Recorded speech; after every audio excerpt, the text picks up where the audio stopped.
जय हिंद दोस्तों, एक बार फिर से आप सभी का R Singh study to Z channel पर स्वागत है। हम आपके लिए बौद्ध धर्म से संबंधित सभी महत्वपूर्ण प्रश्न जो कि हर बार परीक्षा में पूछे गए हैं या पूछे जाते हैं वो उसका संग्रह लाए हैं। सभी से निवेदन है वीडियो को पूरा जरूर देखें। प्रश्न नंबर 1, एशिया का ज्योतिपुंज लाइट ऑफ एशिया किसे कहा जाता है? उत्तर है गौतम बुद्ध को। अगला प्रश्न है, बौद्ध धर्म के संस्थापक कौन थे? उत्तर है गौतम बुद्ध। अगला प्रश्न है, गौतम बुद्ध का जन्म कब और कहाँ हुआ था? इसका सही उत्तर है गौतम बुद्ध का जन्म 563 ईसा पूर्व में कपिलवस्तु के लुम्बिनी नामक स्थान पर हुआ था। अगला प्रश्न है, उनके पिता का नाम और वे क्या थे? इसका उत्तर है गौतम बुद्ध के पिता का नाम शुद्धोधन तथा वह गढ़ के मुखिया थे। अगला प्रश्न है, गौतम बुद्ध की माता का नाम क्या था? उत्तर है माया देवी। अगला प्रश्न है, गौतम बुद्ध की माता की मृत्यु कब हुई? उत्तर, गौतम बुद्ध के जन्म के 7वें दिन बाद माया देवी की मृत्यु हो गई। अगला प्रश्न है, गौतम बुद्ध का लालन पालन किसने किया? इसका सही उत्तर है प्रजापति गौतमी ने। अगला प्रश्न, गौतम बुद्ध के बचपन का नाम क्या था? इसका सही उत्तर है गौतम बुद्ध के बचपन का नाम सिद्धार्थ था। अगला प्रश्न है, गौतम बुद्ध का विवाह किस उम्र में हुआ? इसका उत्तर है गौतम बुद्ध का विवाह 16 वर्षीय अवस्था में हुआ। अगला प्रश्न, गौतम बुद्ध की पत्नी का नाम क्या था?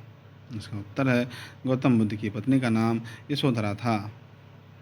अगला प्रश्न, गौतम बुद्ध के बेटे का क्या नाम था?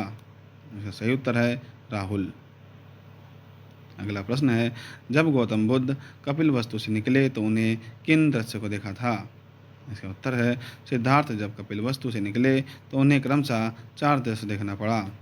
एक है बूढ़ा व्यक्ति, दूसरा एक बीमार व्यक्ति, तीसरा शव और एक सन्यासी। अगला प्रश्न है, गौतम बुद्ध ने कितनी वर्ष की अवस्था में घर त्याग किया? उत्तर है गौतम बुद्ध ने 29 वर्ष की अवस्था में घर का त्याग किया। अगला प्रश्न है, महाविनिष्क्रमण किसे कहा जाता है? सही उत्तर है सांसारिक समस्याओं से व्यथित होकर सिद्धार्थ ने 29 वर्ष की अवस्था में गृह त्याग किया, जिसे बौद्ध धर्म में महाविनिष्क्रमण कहा जाता है। अगला प्रश्न है, गौतम बुद्ध के प्रथम गुरु कौन थे? सही उत्तर है अलार कलाम। अगला प्रश्न है, गृह त्याग करने के बाद सिद्धार्थ ने सर्वप्रथम कहाँ शिक्षा ली? इसका सही उत्तर है वैशाली में। अगला प्रश्न, वैशाली में भगवान बुद्ध ने क्या चीज़ की शिक्षा ली? उत्तर है वैशाली में भगवान बुद्ध ने सांख्य दर्शन की शिक्षा ली। सांख्य दर्शन के प्रवक्ता कौन थे? मीमांसा। अगला प्रश्न है, वैशाली के बाद गौतम बुद्ध कहाँ शिक्षा लेने गए? इसका उत्तर है वैशाली के बाद गौतम बुद्ध राजगीर गए। अगला प्रश्न है, राजगीर में भगवान बुद्ध ने किससे शिक्षा ली? इसका उत्तर है राजगीर में भगवान बुद्ध ने रुद्रकारामुत्त से शिक्षा ली। अगला प्रश्न है, उरुवेला में गौतम बुद्ध को 5 साधक क्या क्या मिले? इसका उत्तर है उरुवेला में गौतम बुद्ध को कौंडिन्य, बप्पा, भेदिया, महानामा एवं असागी नामक 5 साधन मिले। अगला प्रश्न, गौतम बुद्ध को ज्ञान की प्राप्ति कैसे हुई? इसका उत्तर है बिना अन्न जल ग्रह किए 6 वर्ष की कठिन तपस्या के बाद 35 वर्ष की अवस्था में वैशाख की पूर्णिमा की रात निरंजना फल्गु नदी के किनारे पीपल वृक्ष के नीचे ज्ञान की प्राप्ति हुई। अगला प्रश्न है, ज्ञान प्राप्ति के होने के बाद सिद्धार्थ किस नाम से जाने लगे? इसका उत्तर है ज्ञान प्राप्ति के बाद सिद्धार्थ बुद्ध नाम के नाम से जाने लगे। अगला प्रश्न है, गौतम बुद्ध को जहाँ ज्ञान की प्राप्ति हुई वह स्थान क्या कहलाता है? वह स्थान बौद्ध गया कहलाता है, जो कि बिहार में स्थित है। अगला प्रश्न है, भगवान बुद्ध ने प्रथम उपदेश कहाँ दिया? इसका उत्तर है भगवान बुद्ध ने प्रथम उपदेश सारनाथ ऋषिपत्तनम में दिया। अगला प्रश्न है, बौद्ध ग्रंथों में धर्म चक्र प्रवर्तन किसे कहा जाता है? इसका सही उत्तर है भगवान बुद्ध ने अपना पहला उपदेश सारनाथ में दिया, जिसे बौद्ध ग्रंथ में धर्म चक्र प्रवर्तन कहा जाता है।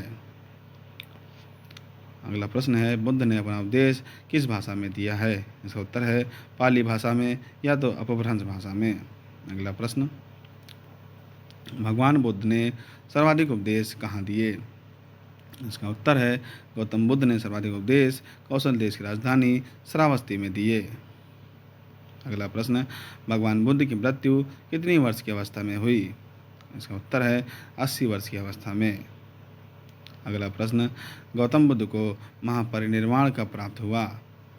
इसका उत्तर है गौतम बुद्ध को महापरिनिर्वाण 483 ईस्वी पूर्व में प्राप्त हुआ।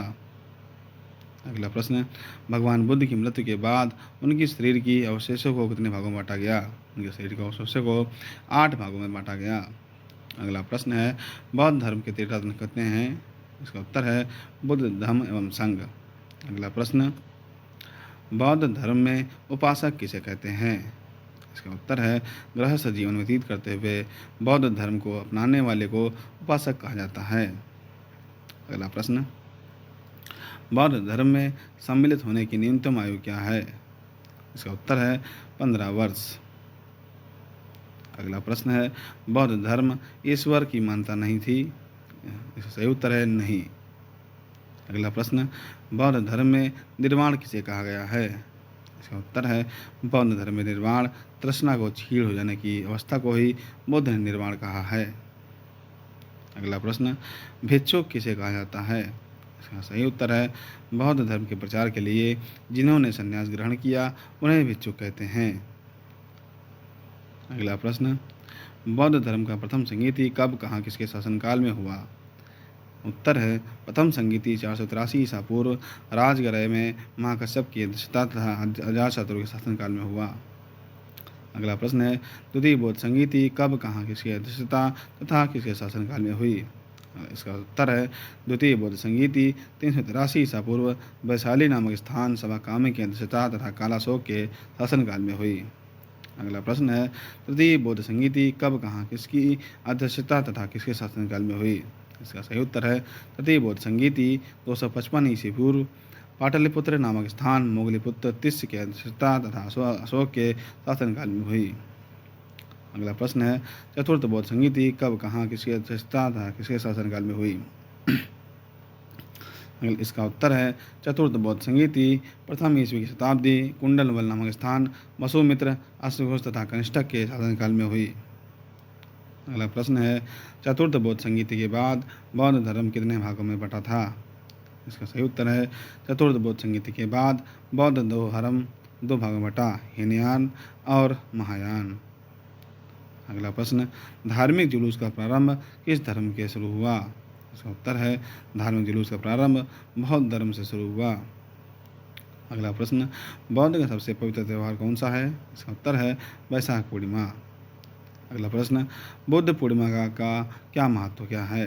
इसका उत्तर है बुद्ध पूर्णिमा का महत्व इसलिए है कि बुद्ध पूर्णिमा के दिन ही बुद्ध का जन्म, ज्ञान की प्राप्ति एवं महापरिनिर्वाण की प्राप्ति हुई। अगला प्रश्न है, बुद्ध ने संसारिक दुखों का 4 आर्य सत्यों का उपदेश दिया है, वे उपदेश हैं। उत्तर 1 दुख, दुख समुदाय, दुख निरोध और दुख निरोधगामिनी प्रतिपदा। अगला प्रश्न है, भगवान बुद्ध ने संसारिक दुखों से मुक्ति हेतु 8 मार्ग बताए हैं, वे 8 मार्ग कौन से हैं? इसका उत्तर है भगवान बुद्ध ने संसारिक दुखों से मुक्ति हेतु 8 मार्ग बताए, वे मार्ग हैं सम्यक दृष्टि, सम्यक संकल्प, सम्यक वाणी, सम्यक कर्मांत, सम्यक आजीव, सम्यक व्यायाम, सम्यक स्मृति और सम्यक समाधि। अगला प्रश्न है, बुद्ध ने निर्वाण प्राप्ति के 10 शीलों पर बल दिया, वे 10 शील हैं। उत्तर है अहिंसा ना करना, सत्य बोलना, चोरी ना करना, हस्ते किसी प्रकार की संपत्ति न रखना, अपरिग्रह, मेघ सेवन ना करना, असमय भोजन ना करना, सुखप्रद बिस्तर पर ना सोना, धन संचय ना करना, स्त्रियों से दूर रहना, नृत्य गान आदि से दूर रहना। जय हिंद दोस्तों, हमारे चैनल को सब्सक्राइब एवं शेयर करें।